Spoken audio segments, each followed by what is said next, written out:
Ahead of the 75th Armed Forces Day, South Korea's commander-in-chief sends a strong warning against North Korea, mentioning the end of the regime in the event of any nuclear weapons use. And the nation today held a street military parade for the first time in a decade, showcasing the most up-to-date advanced weapons and its core military assets. South Korea, Japan, and China agreed to revive a long-stalled trilateral summit at the earliest convenient time as senior diplomats from the three countries sit down in Seoul for talks. Team Korea wins more medals in Hangzhou on the third day, including a gold in running target mixed shooting, with more to look forward to this evening. So far, South Korea is ranked second overall. It's September 26, 2023. This is News Center. Good evening. Thank you for joining us. I'm Yoon Jung-min. We begin our coverage with a stronger message from South Korea's commander-in-chief for the 75th Armed Forces Day. President Yoon Suk-yeol has warned that North Korea's regime will come to an end if it decides to use nuclear weapons, as he called for a strong military. Our presidential office correspondent Oh Soo-young takes us to the scenes. South Korea and the United States will end the North Korean regime if the reclusive leadership uses its nuclear weapons.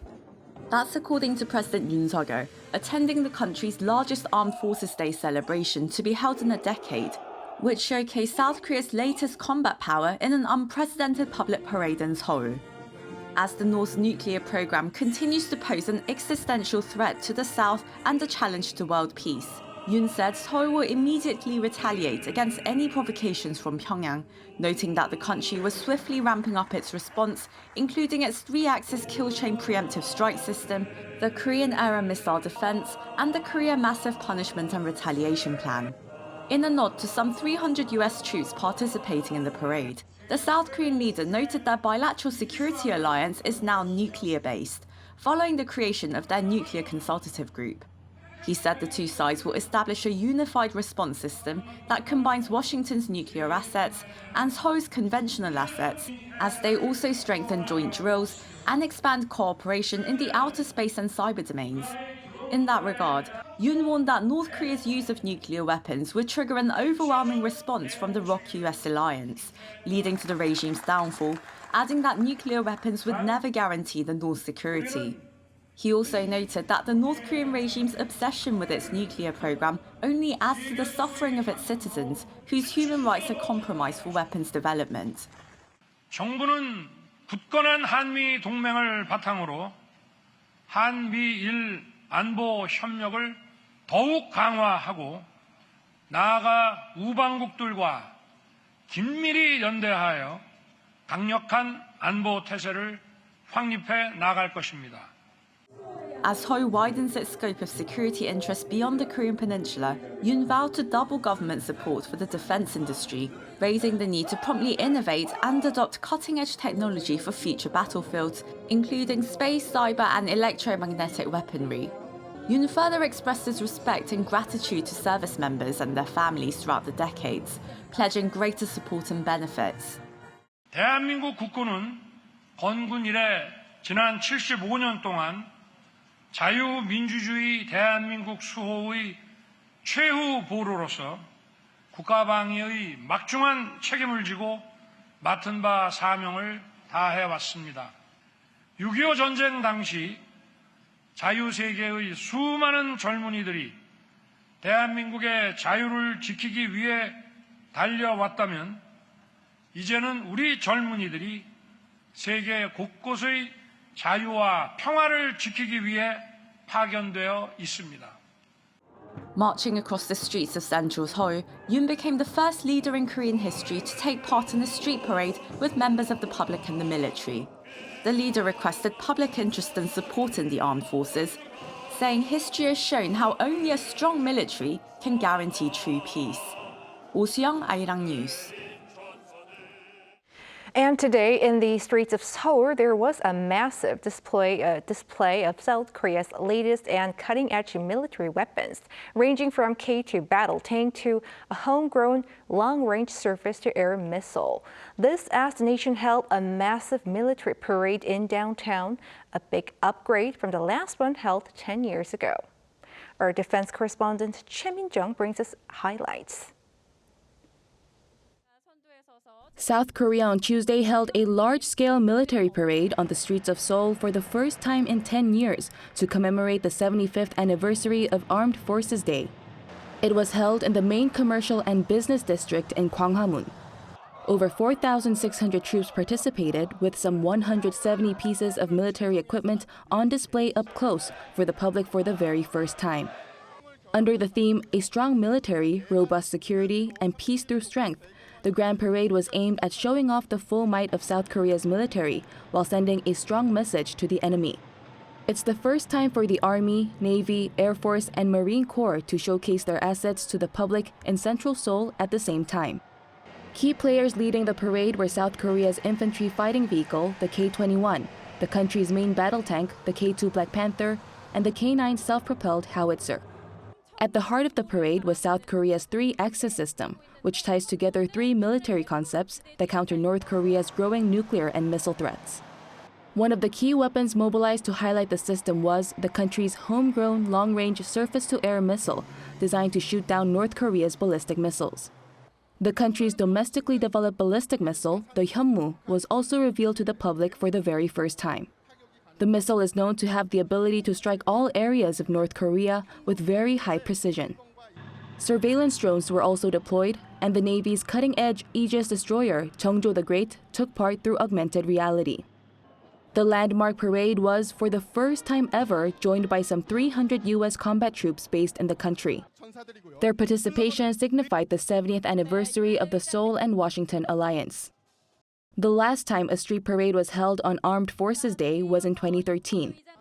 It had been held every 5 years, but the parade had been scaled down in 2018 in consideration of inter-Korean relations. Choi Min-jung, Arirang News. Meeting in Seoul today, senior diplomats from South Korea, Japan, and China have agreed to hold a long-stalled summit between their leaders at their earliest convenience. Ahead of the summit, they are planning a meeting between their foreign ministers first, which will reportedly take place in November. Our foreign affairs correspondent Bae Eun-ji reports. Senior diplomats from South Korea, Japan, and China held talks in Seoul on Tuesday to discuss ways to resume holding trilateral summits between their leaders. This comes as South Korea, the chair of the meeting, is seeking to hold such a summit by the end of this year. Deputy Foreign Minister Chung Byung-won sat down for talks with Japan's Senior Deputy Minister for Foreign Affairs, Takehiro Funakoshi, and China's Assistant Minister of Foreign Affairs, Dong Lung. The Foreign Ministry spokesperson explained that Tuesday's meeting signals that the three countries have managed to take their first step in resuming cooperation between them that has been stalled for the past 4 years.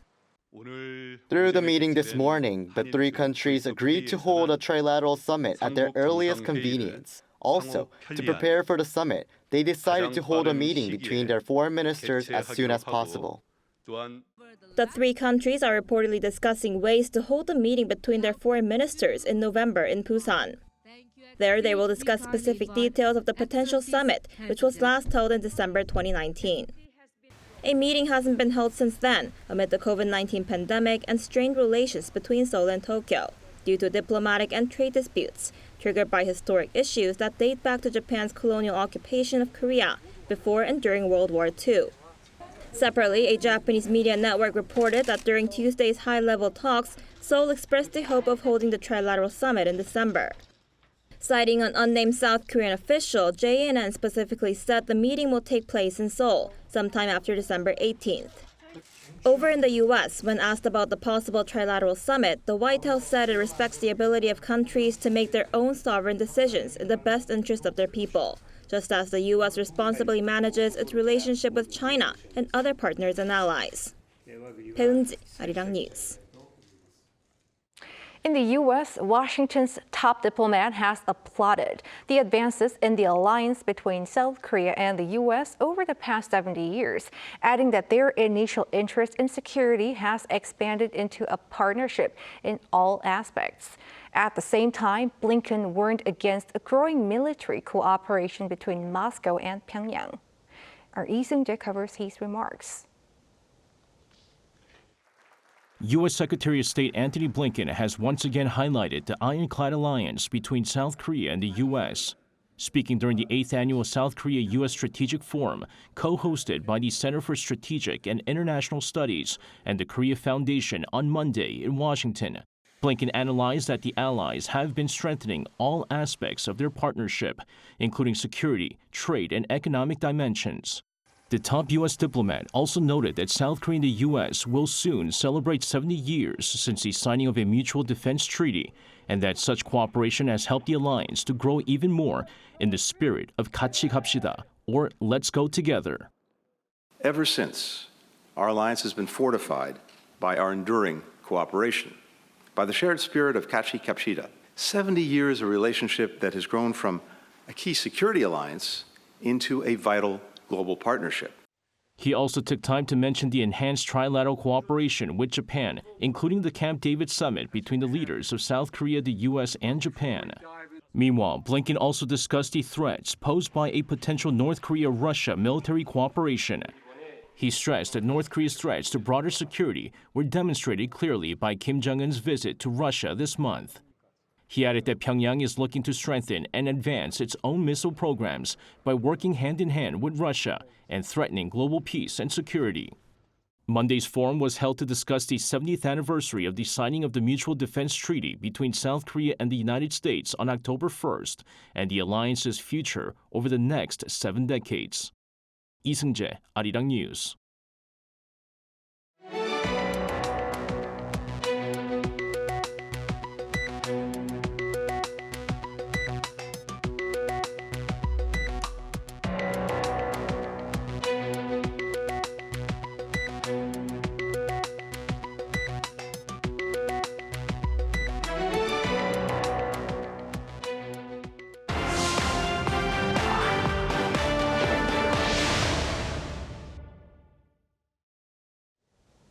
We're into day 3 now of the Asian Games in Hangzhou. Team Korea is into double figures for gold medals and is ranked 2nd overall. To bring us up to speed with what's been happening from Team Korea's perspective, we connect live to our sports editor, Paul Need. Hey, Paul. More gold medals and history made too. What can you tell us? Yes, hi, Jongmin. Yes, 5 golds on Monday in total. More today, which we'll get to in a little while. But let's start with the history being made. It was in swimming, with Team Korea winning its first ever gold medal in the 4x200 meter freestyle relay, and in doing so set an Asian record time of 7 minutes and 1.73 seconds. The previous record, which was held by Japan, had stood for more than 14 years. But the team of Yang Jae-hoon, Lee Ho-jun, Kim Woo-min and Hwang Sun-woo earned something of an unexpected win for South Korea. This followed Ji Yu-chan earning gold in the men's 50-meter freestyle earlier in the evening. This was Korea's first gold in swimming at the Games in Hangzhou.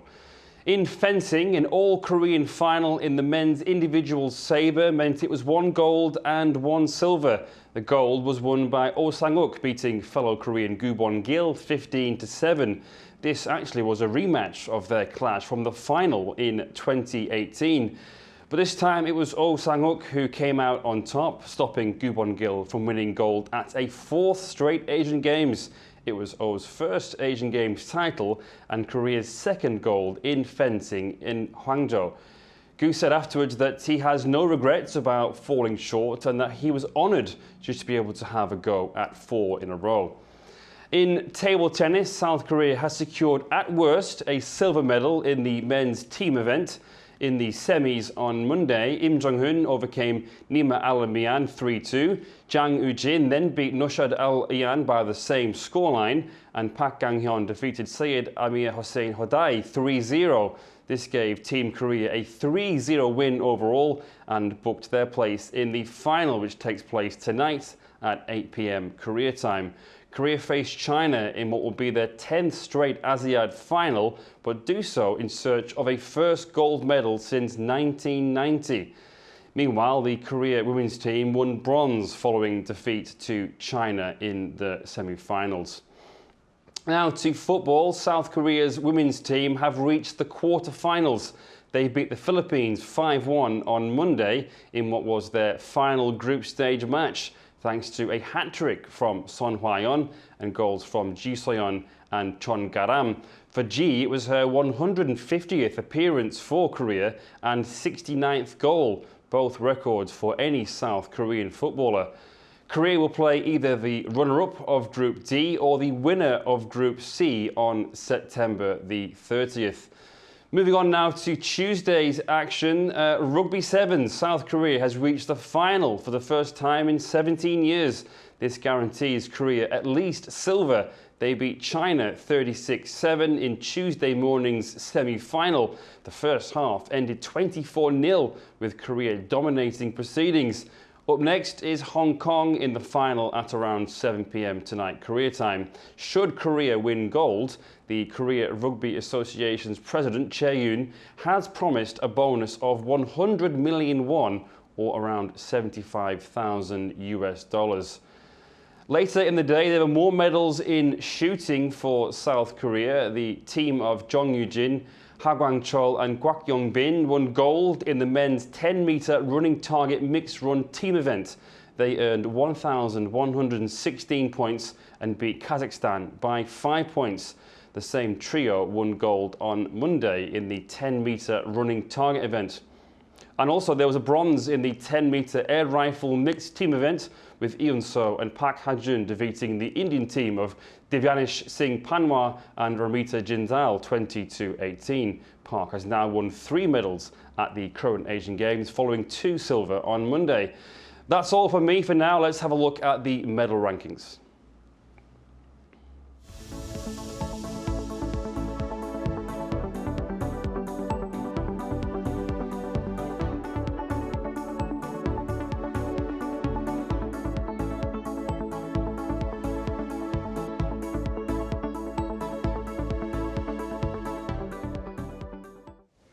President Yoon Suk-yeol's diplomatic activities will stretch to the end of the year, with 2 state visits announced for November and December.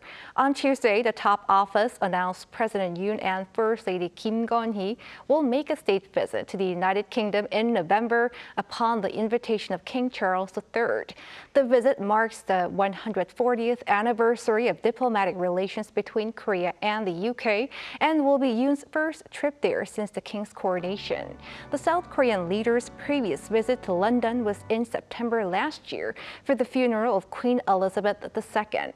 In December, the first couple have been invited for a state visit to the Netherlands by King Willem-Alexander. Since the two countries forming diplomatic ties in 1961, this is the first state visit for a South Korean leader. Third-term lawmaker Hong Ik-pyo has been elected new floor leader of the main opposition Democratic Party at the National Assembly. The election took place this afternoon and pitted 2 other 3-term lawmakers, Kim Min-seok and Nam In-soon, against Hong. After a runoff between Nam and Hong, the latter was elected. In an acceptance speech, he promised to listen to each party member and to manage matters transparently. The ruling People Power Party released a statement congratulating Hong and expressing anticipation that he will unite the factional DP as soon as possible. The election came after former floor leader Park Kwang-won resigned last week following the National Assembly passing a motion seeking to arrest party leader Lee Jae-myung. South Korea will offer free COVID-19 vaccinations starting next month. The Korea Disease Control and Prevention Agency announced on Tuesday that the vaccination campaign will begin with high-risk groups, including individuals aged 65 and older, starting on October 19th. Appointments for these groups start today. For everyone else, vaccinations will commence on November 1st, and pre-registration will be available from October 18th. The health authorities are recommending that all individuals receive booster vaccinations alongside their annual flu shots. Tundokjon Hall. It's a Western-style royal guest house of the Korean Empire in Toksugung Palace, located in Seoul. This historic two-story building is open to the public after 100 years, having been rebuilt in its original shape. Our Yoon takes us there. The doors to Dondeokjeon Hall, the state guest house of the Korean Empire, have been reopened to the public after around a century. Tundokjon Hall within the grounds of Toksugung Palace was built from 1902 to 1903 in a Western style to serve as a commemorative venue for celebrating King, later Emperor, Gojong's 40th year on the throne. It was later used for diplomatic exchanges and as a guest house to demonstrate Korea's determination to protect its sovereignty and self-designated status as a modern country on a par with Western powers.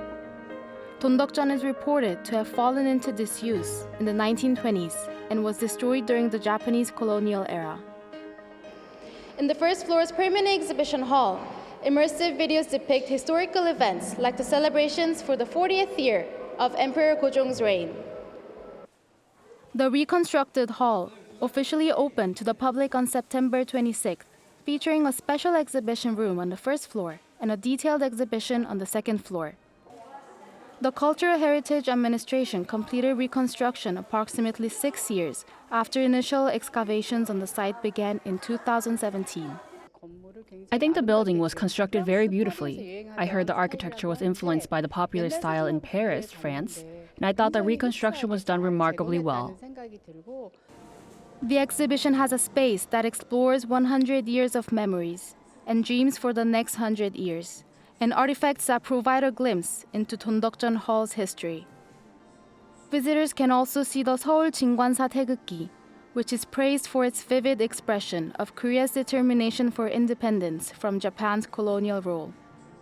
This superimposes the blue section of the central part of Korea's national flag and its 4 trigrams on top of the central red part of the flag of Japan. The exhibition, consisting of 5 sections, introduces the process of establishing diplomatic relations with various countries such as the United States, Germany, Great Britain, and Denmark, after signing an international treaty with Japan in 1876. The exhibition also sheds light on the lives and activities of various diplomats. On the second floor, visitors can enter an archive room designed with the motif of Western salons of the early 20th century. Toksugung Palace officials say that the exhibition's purpose is to reflect on the value of modern diplomacy by the Korean Empire, and Dondeokjeon Hall will continue to be a space that maximizes its utility as a cultural heritage. Yoon, Arirang News.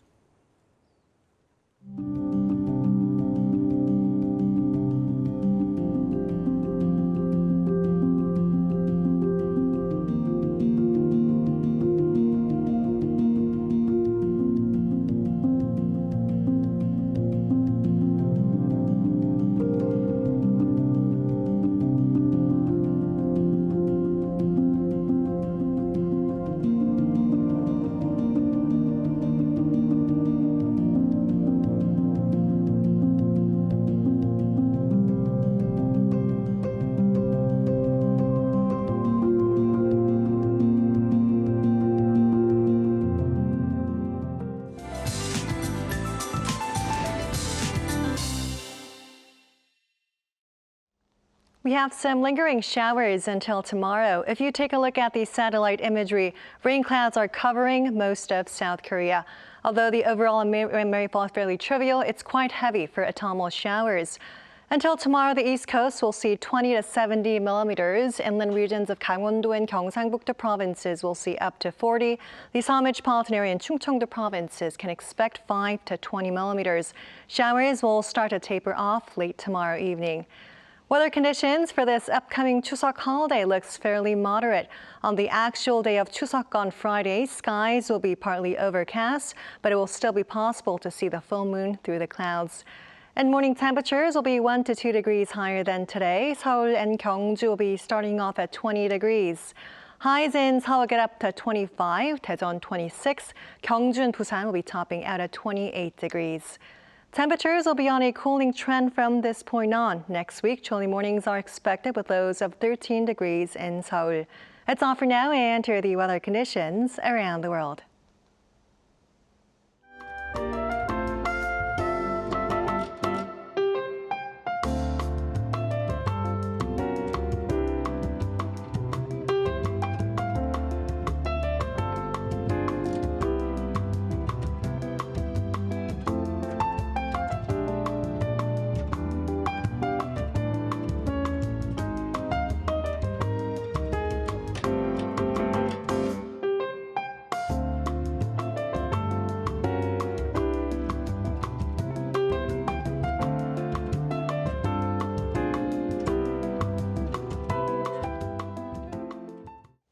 That is News Center for tonight. Thank you for watching. A panel session coming up.